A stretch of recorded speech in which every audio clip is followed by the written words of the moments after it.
Thank you, Alice, to what is slowly becoming quite a monumental series of lectures, I think. I've seen quite a few of them, and I'm very honored to be part of it.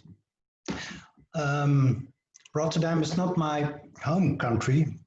I have just been living there for 20 years, but it has been a very important source of architecture and a source of thinking. And also the city played an important part in my development as an architect. But that's not important. What's important is that Rotterdam is fragmentary. It is as crazy as London, perhaps. So images like this are Rotterdam. It's not so easy to tell where you are. You see old stuff, new stuff, and this was once called the window at the river, a very important thing in urbanistic terms. And of course, on the left, you see a famous statue, which in Rotterdam slang is called Jan Gat, John Hole, the sculpture that was made by Ossip Zadkine after the Second World War. And you see that the man in despair has no heart, which is, of course, a metaphor for the city. So you can make lots of images like the previous one and this one, where you can see lots of, let's say, contradictory architectural fragments and very unclear urban spaces. On the right, however, you see 3 brick buildings in a row, and I've always wondered how it could be that a city which regards itself as fragmented and as a steel and glass city with tower blocks tumbling in backlight and all that sort of things, how these brick buildings came about, because actually they are quite nice. So I'll first talk about the architecture of this. And I won't try to make or to do a very complicated theoretical expose on these buildings. I'll try to talk about my fascinations and about them. But here you see the obvious flagship of that Rotterdam League of Buildings, which is designed by Ad van der Steur, who is which is an important name in this brick movement, or the brick league, if you like. This building was built very, very quickly, in a year and a half, I think in 1937, after a design period of only 2 or 3 years, which also included a European tour by the architects and various stakeholders of the museum. At the time, it was a hyper modern museum. You can see that the layout of the museum with a central court and a small court next to it, again, belongs to a family. The Municipal Museum by Berlage in The Hague is roughly of the same time. And also the Hilversum Town Hall by Willem Dudok follows the principle of having a court and additional courts. Boijmans also fits in an international style almost. You can see the Stockholm Town Hall by Ranja Östberg here. And there are obvious similarities with Hoijmans. Very strong brick building with strong basements, an asymmetric volume with basically a tower that makes no sense. It is there for compositional reasons. It was precisely images like these which attracted me to these brick buildings. It's almost obvious. You see an extremely well-crafted building with beautiful stonework, really excellent brickwork. It is very precisely done. You see a copper roof cornice, and it's almost impossible to think that this building is already a century old. It looks extremely nice.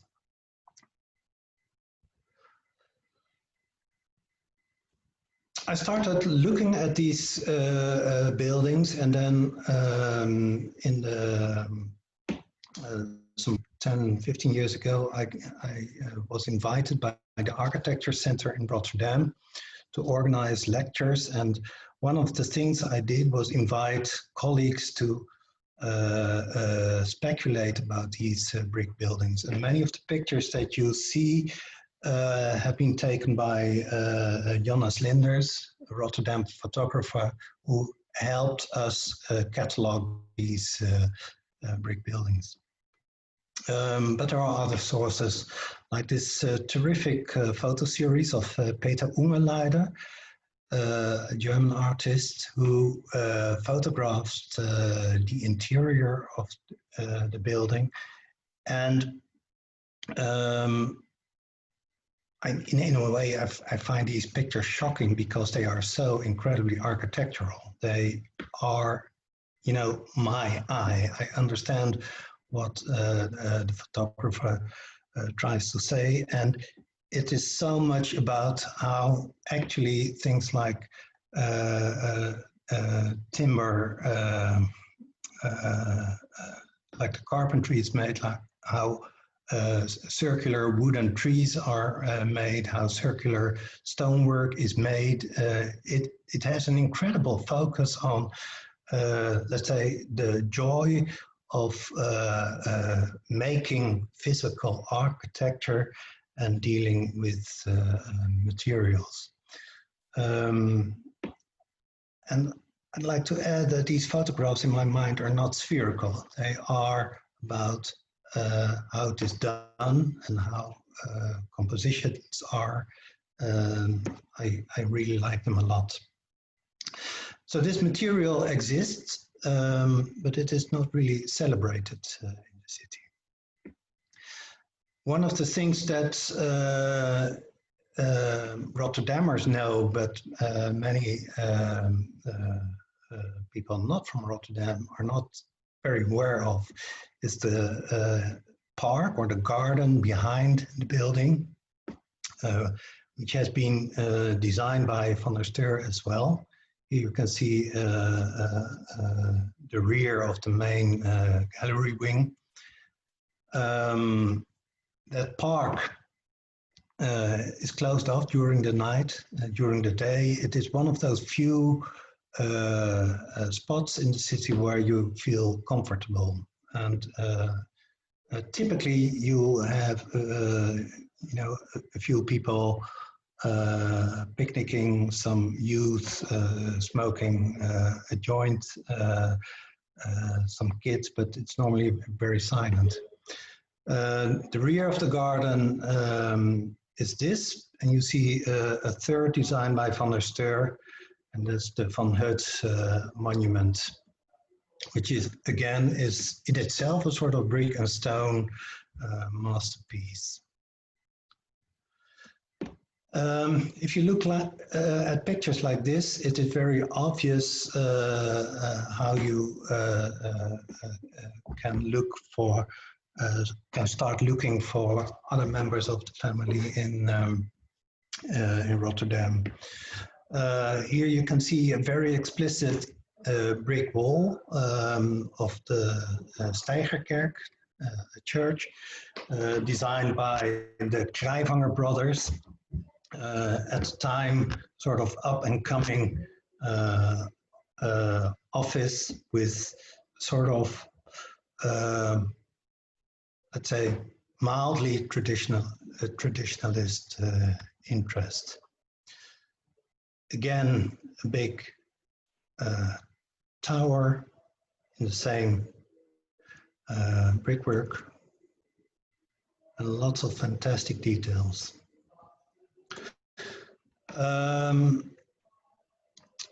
Another example is an enormous building, the Amsterdam Bank. Sorry, it's not an enormous building, it's a bank. Again, designed by the Krijvanger brothers. What you can see here is obviously a brick building on a stone plinth. Very fine stone frames around the windows, and it is almost Rossian in its reduction of brickwork. Just around the corner is this building by other architects. Again, brickwork, but used in an entirely different way.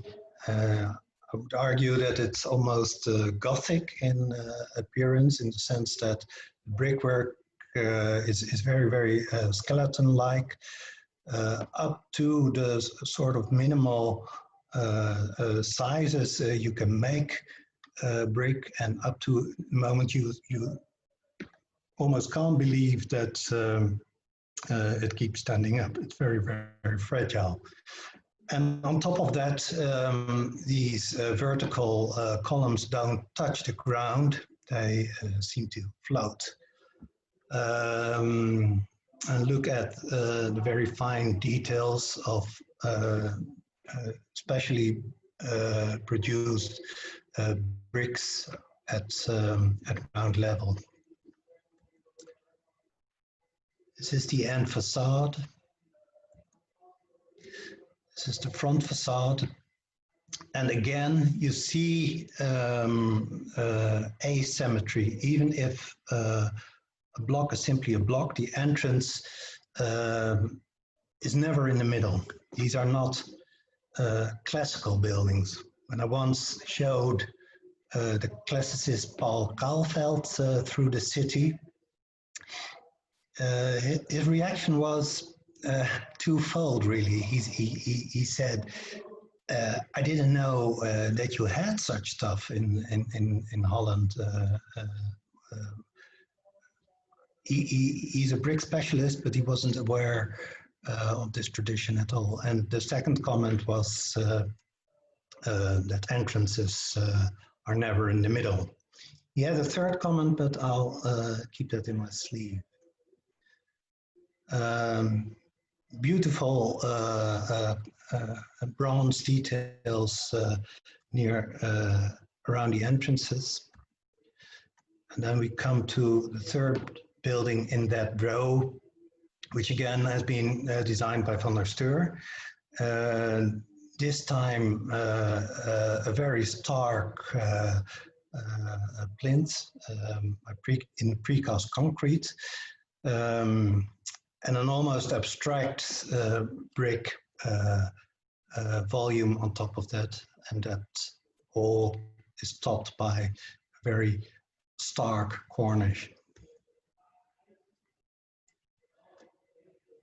And then strange things happen, like that the end facades project,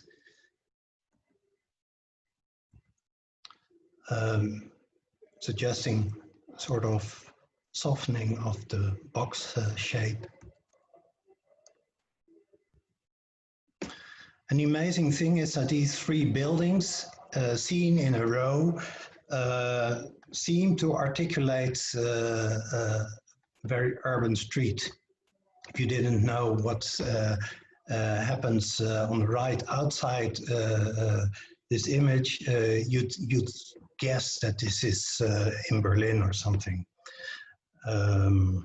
or in a Scandinavian city. But there is a sort of urban consistency to it, which is interesting. This is that big bank, which is designed by the same architect as the Gothic appearing bank that I just showed. But in this case, again, a sort of very silent brick architecture has been used. Cornices that are incredibly detailed, fine stonework, statues, stone frames. It starts to become a repertoire almost. Look at the water sprouts here in the windowsill and how the brickwork is laid. It's incredibly nice.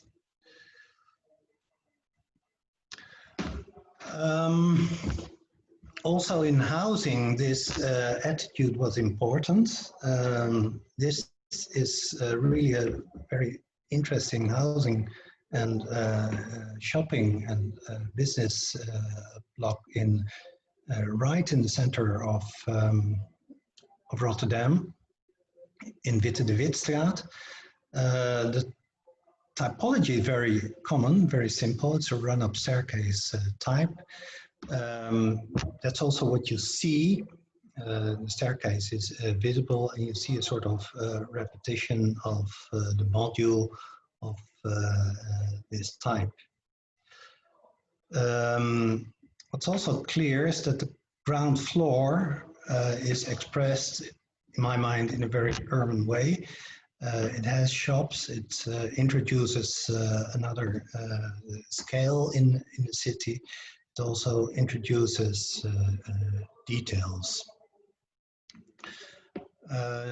All the modules in the facade are treated slightly differently. And what you simply don't experience is an enormous superblock. You experience sort of size that's in between, let's say, the Dutch house and the apartment building. And that is how it's today looks like. Perhaps one of the weirdest examples of brick buildings is this one, the Unilever office, designed by Mertens, which I think must have been a concrete structure with bricks glued or put on top of it. In a very particular brick pattern. And look how beautifully this brick pattern goes around corners and how it also is continued under the balconies.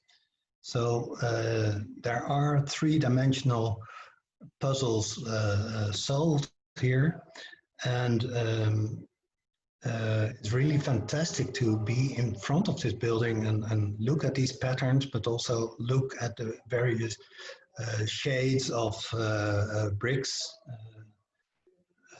Everything between yellow and dark brown is available. And of course, the bricks are used in a rather unconventional way. You see the sides that are not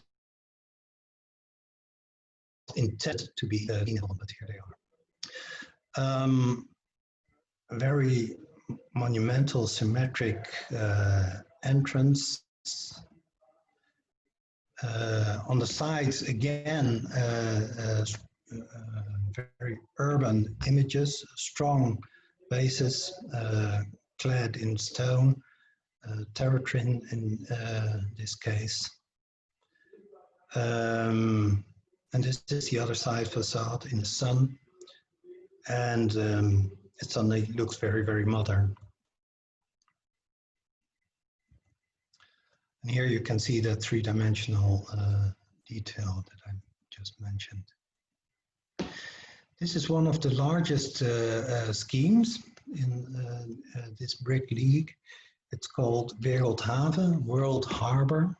It was constructed in 1943, based on plans by Jan Wils, who was one of the style members. But somehow he found his way back to brick architecture again. You can see a mixed use block here, rather high, very undeep. So the end is incredibly fine. It has a very vertical dimension. By now you start seeing the consistencies, brickwork, a lot of emphasis on how ground floors are detailed and how they face public space. And this is one of the streets in Rotterdam where I think the particular ideals that were formulated in the 30s can be experienced. But I'll come back to that. Here you can see how big the scheme actually is. This is the second half seen from above. And this is the same scheme seen from behind. So at the horizon, you can still see these 6-story blocks. But you can see how this scale jumps back to sort of 2 and even 1-story high scale. The original idea was to have this total ensemble mirrored, making the position where I took the photograph almost the heart of sort of park-like super ensemble, or even a small village. And these are the typical details that you see in the streets connecting the two scales. Van der Steur was not easy to pin down in stylistic terms as an architect.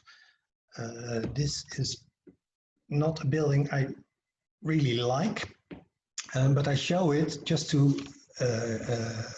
show how flexible the man was, how easily he could switch between styles and between tectonic ideas. So perhaps sort of attentive on being Gothic again.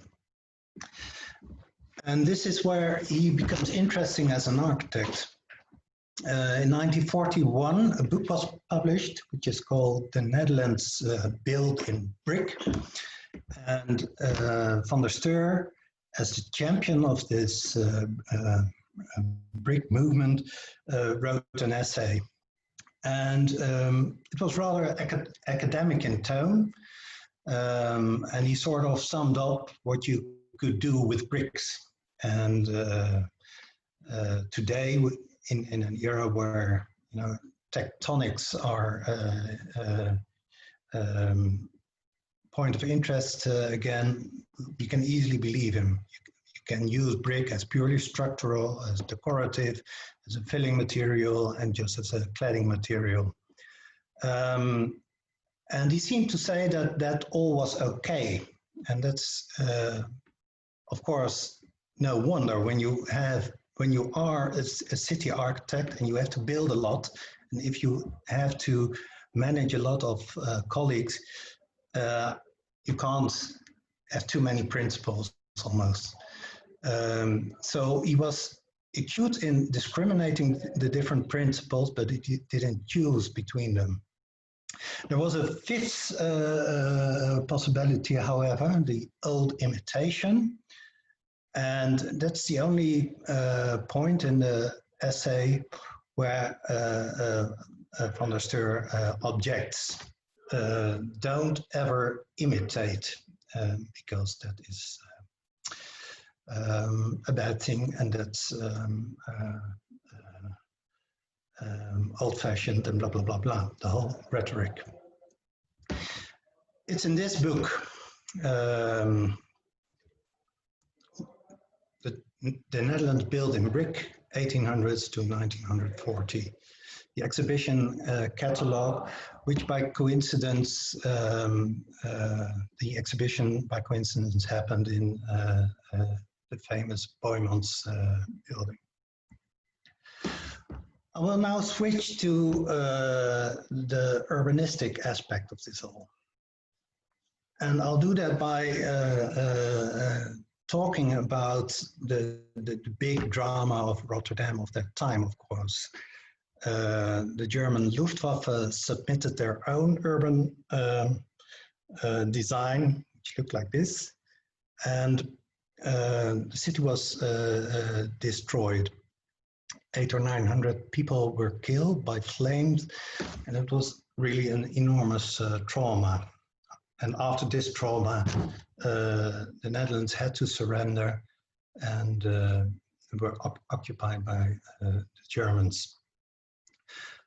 Here you can see an aerial picture of the inner city, and everything that's white is wiped out or burned.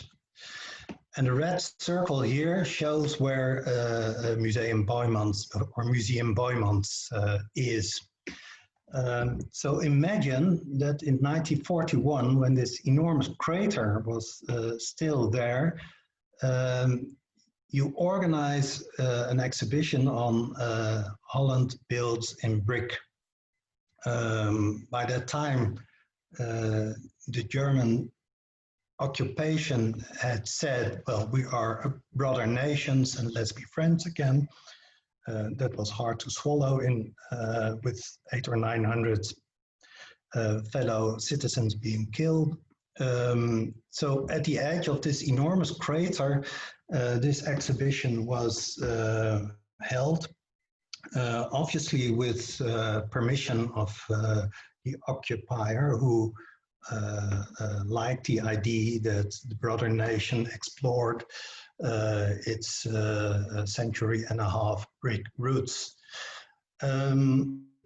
This is a drama because in architectural sense, this brick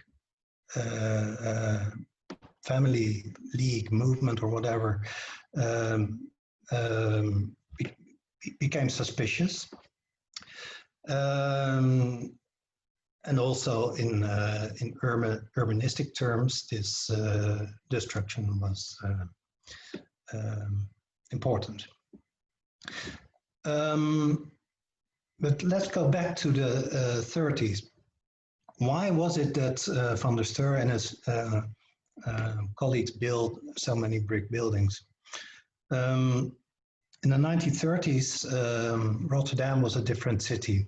It was a poor city, it was a harbor city, and it was not a comfortable city. The big entrepreneurs running the harbor came up with an idea, a city ideal to turn Rotterdam into a grand, modern, but above all, comfortable city. The city ideal had to turn Rotterdam into a city which was capable to keep the harbor staff members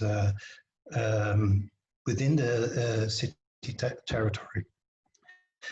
Because they simply moved out, they left and started living in the suburbs. So around this movement, they published magazines like this, Groot Rotterdam, Big Rotterdam. And I think the urban intentions of, and important was that the Rotterdam city hired two figures to run this program in spatial terms. One was the aforementioned Van der Steur, who became a city architect, and his counterpart was Witteveen, Willem Witteveen, and he became this city urban planner. And they were a strong team. That's a bit speculative because of the bombing, many archives are lost, so we have to speculate on that, but it very much looked like they were a team. This picture that you see now corresponds to their ideal. You can see the brick houses that I just showed.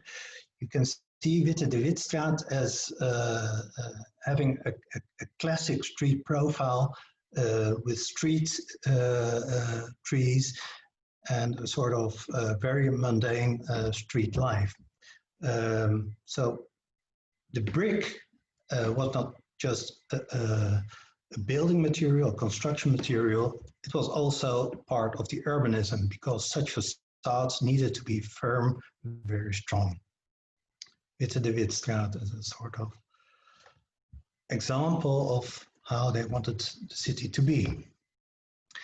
But they didn't just work within the city, they also planned enormous city extensions like Blijdorp to the north of Rotterdam Central Station, as you can see. And what you can see here is a city which is drawn in closed blocks, perimeter blocks, wide avenues, being able to take cars, public transport, what have you, and greenery, most notably the canals zigzagging through neighborhoods, sort of making sure that within this classic layout of urban blocks, there was enough green available to everyone. I'll show you some slides of this detail. Today it looks like this. You can see, of course, brick housing, a tower block at the crossing, and enormous street profiles. Tower block, of course, important because in this way of doing urbanism, the city is a three-dimensional affair. Blijdorp today is a very popular neighborhood. It has survived a lot of different fashions, and house prices are enormous now here. This is a second detail, which at the moment looks very run down. I won't show you the rundown version, but within this air manifestation, together with colleagues, we speculated on how this street might have looked like, or how it was intended to be seen. And Gijs Rachers, in his own peculiar way, sort of redrew minutiously how the architecture was, how that block at the end closes off the vistas, and how extremely elegantly things like tramways were integrated in this modern city. This is another small urban design designed by Witteveen. Red circle now indicates where Museum Boijmans is, so it's the area around it. Again, you can see closed blocks, and you can see desire to make streets, squares, and traditional urban spaces.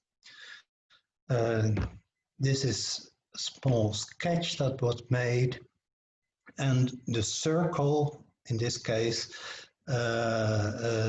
is the spot of that Unilever building designed by Mertens. And looking into this street, this is one of the fragments where you can see how Witteveen's and van der Steur's Rotterdam was intended to look like.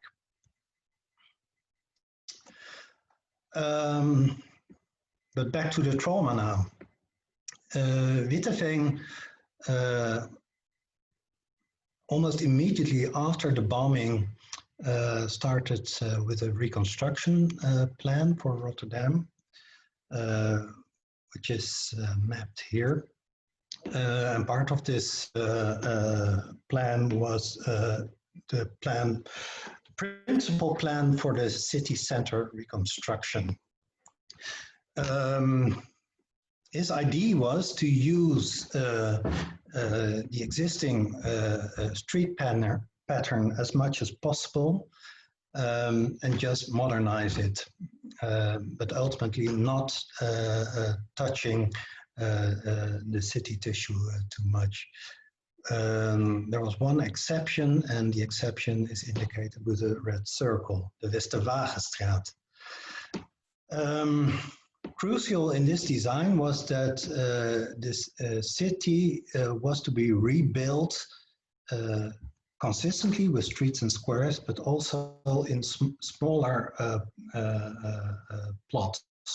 So the blocks were not to be filled by one architect.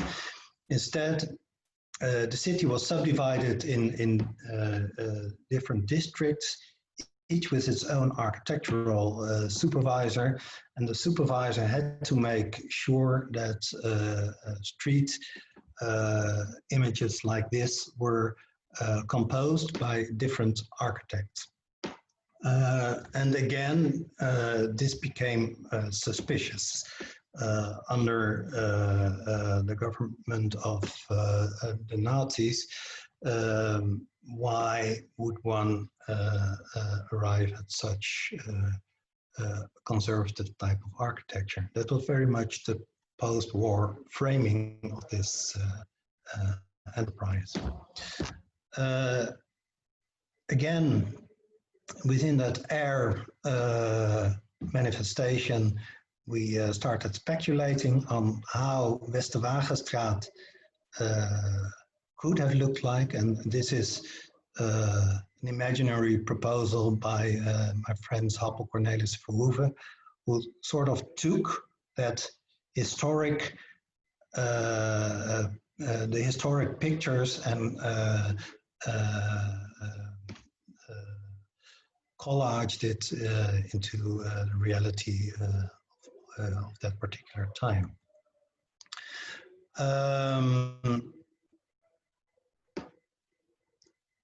But it helps to explain why, for instance, the famous bank, the saving bank by J.P. Oud, looks the way it looks. This building was built right around the corner in the 50s, actually. So this was one of the buildings that happened much, much later. But you can see the same consistencies, stone plinths, monumental entrances, in this case in the center, by the way, very careful stone and concrete ornaments, beautiful brickwork, and a sort of ability to communicate with older architecture, which had been miraculously saved from the fire. The drama went on. Witteveen in 1944 was dismissed, and another urban designer, much younger, Van Tra, took over. And that's a curious affair. Basically, Van Tra was brought in by the very same people who had first brought in Witteveen himself. But now the harbor boys and the industrials wanted to make speed, and this whole affair of rebuilding the city in small plots and being very careful in the consistency of it simply took too long in their terms, and Van Tra was hired to make what's called a flexible plan, and a plan that could be done quickly. So this is very much a modern plan, a two-dimensional plan, and just right from the red circle, you can see it was also a traffic plan. So it introduced enormous roundabouts in the historic city of Rotterdam. The red circle leads us back to black. The three bank buildings that I shown earlier and are of course very much a relic of the Witteveen era, being consistent in how they look like and start wanting to make streets, etc. In the hands of Monadnock and trying to think of how these banks were they mirror to the opposite side, what sort of city that could have been, it looks like this. But that was not reality.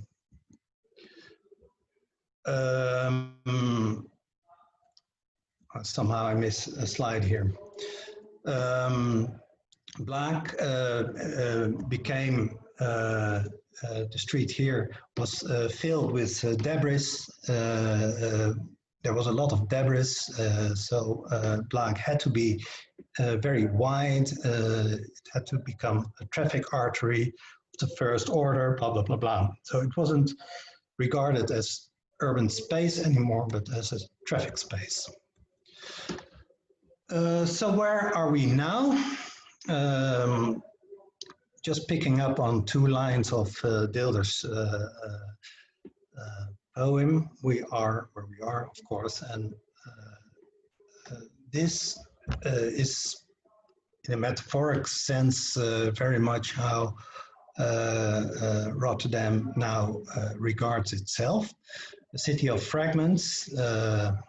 You hear a lot about skylines. It's never too precise, but there's an enormous emphasis on this sort of quasi-metropolitan image of the city. I want to conclude with two very simple shots I made of this black area. So this photo was taken standing on perhaps 8 meters of debris and destroyed brickwork. And you see the chaos of the city. By a very simple maneuver, simply by mirroring the right to the left, you can see what probably was Witteveen's ID. And despite the fact that there are two shady facades, to me, this is a much more appealing street than Black is now. Thank you. Fantastic. Thank you, Hans. Perhaps if you unshare your screen and then we can see you full size.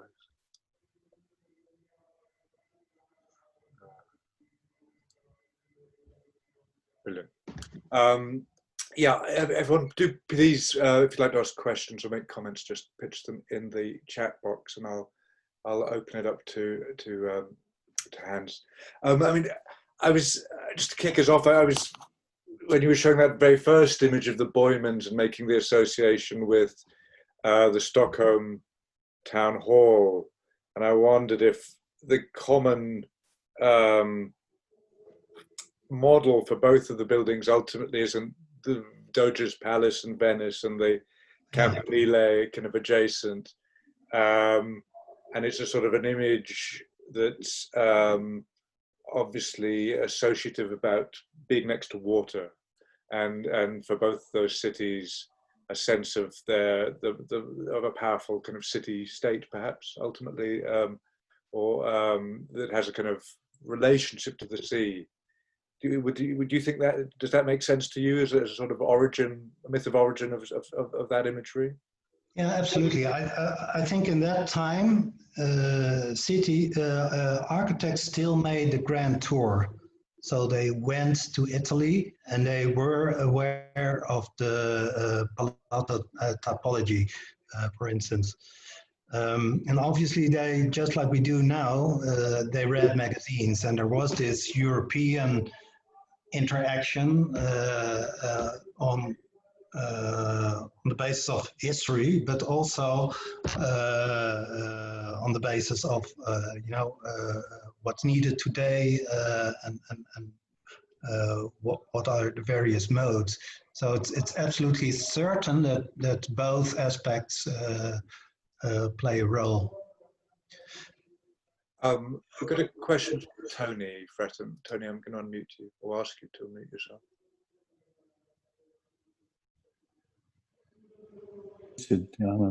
Hans, thank you. Great lecture.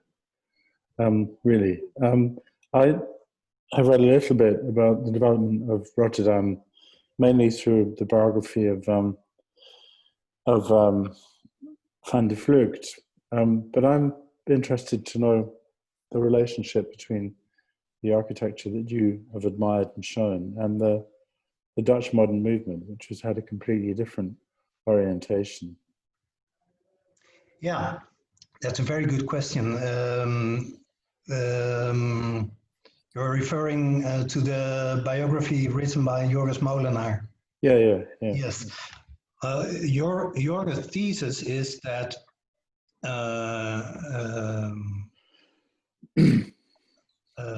well, let's put it in a different way. I once reviewed that book, and I called Brinkman van der Vlugt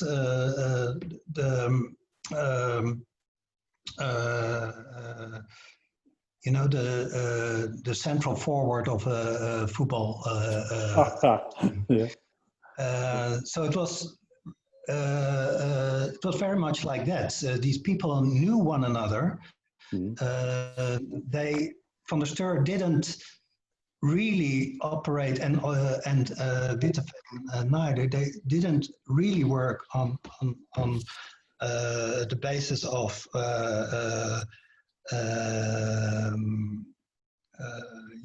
very introspective sort of architecture. So they very much thought, okay, where do we need a Van der Vlugt? So these buildings were very carefully located in the plans of Witteveen. But it also works the other way around, because Van der Vlugt did a lot of brick architecture in the city. So in those cases where he simply had to design a facade upon developer's architecture, he simply did so. Very fine architecture, by the way. But I suppose what I was interested in was that Van der Vlugt had designed had realized the vanilla factory in an outright modern movement manner, and yet that wasn't embraced by the city planners. This other more traditional or historicist architecture was embraced, and that's something that would be interesting for me to hear about. Well, first of all, Van Nelle was commissioned by Van der Leeuw, who was one of these harbor boys who made a big thing about the city ideal. And the factory is built well outside the city center, as you know. And I think that within the circles of Witteveen and Van der Steur, they didn't regard themselves as traditionalists at all. That's perhaps the lens we look through today. But in their own terms, they were highly modern. Boijmans had air conditioning. It was the first museum ever to have air conditioning. So the way I come to terms with this episode is that this era in Rotterdam was an era governed by, you know, harbor boys who knew what was available in the world. They knew the world. But Hans, what's clear is that there were many strands of modernism. You know, there was Rem points out that American modernism had a different character from European modernism, and if you think of American modernism, it quite often embraced rather old-fashioned architecture. So, in the current state, where in a way people are looking for locuses to make architecture, this observation that modernism, which in my view still has some effect on us, is this recognition that it had many different strands. Each part was felt to be modern. It wasn't, it was progressive. That's an important observation, I think, for the audience here. Well, perhaps I'm not so interested in sort of categorizing everything that we've seen. I do want to highlight that within Dutch modernism, I always think there are two dimensions. The first is the dimension van der Vlucht, Rietveld, even Rem Koolhaas, the type of architects who go for lightweight structures, for the improvisation, for, let's say, the artistry of it. But there's also the dimension Berlage, Oud. Yep. Oud and Van der Vlucht are incomparable architects. And then that proceeds to Weber, who was a lazy architect, nevertheless. And then today we have figures like, well, the guys you know, Jeroen Geurst, Jan-Peter Wingender, Monetnock, the figures who are interested in let's say, stability and in craft, rather than in architectural invention. So can I just ask? Have always been there in Holland. Yeah. Can I ask one last question, which is the relationship with the architecture you've described, then with Backema in the post-war reconstruction of parts of Rotterdam, you know, which was in a way adamantly modern, a different. Yeah. What's your feeling on that? Backema, of course, came up with Lijnbanen, which was an invention within this grid that Van Tra provided. He came up with an enormous shopping mall, which became a European or even a global type, with long shopping streets, and at the back loading docks and all that sort of stuff. But that had never been possible before, because Rotterdam lacked the sort of dimensions within the grid. And Backema got that opportunity there and made it. So in my mind, Backema, also as a person, really likes to have these, let's say, the limitlessness of the Van Tra urban design. Okay. Hans, could you say a little about what the reception was to the manifestation or the exhibition that you made with Air? I mean, how was it received by? With the planners pay attention? Oh yes, yes. Was there commentary about the city's future development in relation to the buildings you showed? Well, it is a sort of slow poison, but I was curator of this all, and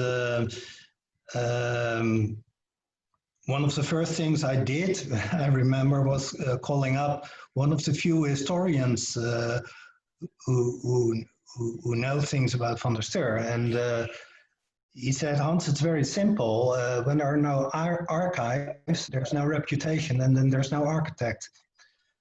So that made clear what I had to do. I simply had to keep talking about this and use the architect's eye to qualify these buildings. So that's why I thought it was so important that these younger architects started drawing and started to understand visually what this type of urbanism, because that's actually what it was, I think. Well, what the values are and what it could do and what it couldn't do. And so there was a sort of immediate reception, yes, but I think 10, 15 years later, I think it's impossible now in Rotterdam to say that you don't know Van der Steur or, yeah. Tony's asking if there's a catalogue for the exhibition. It wasn't an exhibition. It was a series of 9 debates, and for each debate, I've written a small booklet, and you can find those on my website. We have Julian Lewis. I'm just going to unmute or ask to unmute. Thanks, Hans. Hi. Hi. Very interesting. I'm thinking of Rotterdam in terms of walking around the city, and I've always been struck in the times I've been there by the immense width of the roads. And you mentioned at one point how the urban structure, the rebuilding of the urban structure followed to some extent the previous structure. And I'm just wondering whether that's potentially interesting, because to me, Rotterdam has seemed always simultaneously lacking public realm and yet having an enormous amount of road space. And I know that you have an interest and kind of knowledge and skill, sensitivity to street making, and you showed that a little bit. I'm wondering if there's any connection between the moment when people mapped out the road network of Rotterdam, around which the architecture was presumably structured, and how you see a connection between that moment and your interest in streets. Yes. Well, to be precise, up to 1944, the existing grid was used, and Van Tra made everything wider and bigger. He turned Rotterdam into a traffic machine, and that's what you are looking at. And indeed, one of the problems that Rotterdam has is that they have so much public space, and it's an enormous financial burden to maintain that. I forgot to tell about the third anecdote of Paul Kaalveld, who I showed all his buildings, and of course he's German, and so he looked at me and he made a sort of calculation in his mind, can I make this joke or not? But he decided to make the joke, and he said, sometimes it's very good for a city if the scale changes. And of course these bank buildings are much bigger than traditional Holland. Holland has missed the industrial revolution. Rotterdam is not an industrial city. It's a harbor city, and there was nothing available like your London Mansion block or the Berlin Mietskazerne or Paris Haussmann or Milan. That was simply not part of the repertoire. So it was a house and it was the tower block. And with the possible exception of the schemes Tony has worked on in Amsterdam, that's still very much the case. I mean, just to say one more follow on to that, I perversely enjoy the ridiculously wide streets, and I'm wondering, I mean, to me, Rotterdam in its more recent modern phase, has had the kind of culture of invention, which you have articulately set an alternative to, something that has to do with the care of building Rotterdam. That's what you've been explaining. But it seems to me that there is a degree of flex and openness that Rotterdam has, which I find exciting in comparison to London, which has its own texture of flex and adjustment. But Rotterdam really does seem to have something inviting, ready to talk to, something which if you design into with care would give back something. You know, it's a generous city. And I can't help feeling there's something relatively unexplored today in that context. Well, that's a very good point, because one of the reasons about being so articulate and perhaps so conservative about this discovery of brick architecture is that in my mind is this whole Van Traal-like two-dimensional urbanism in itself doesn't preclude steel and glass high-rise. It doesn't prescribe awkward building.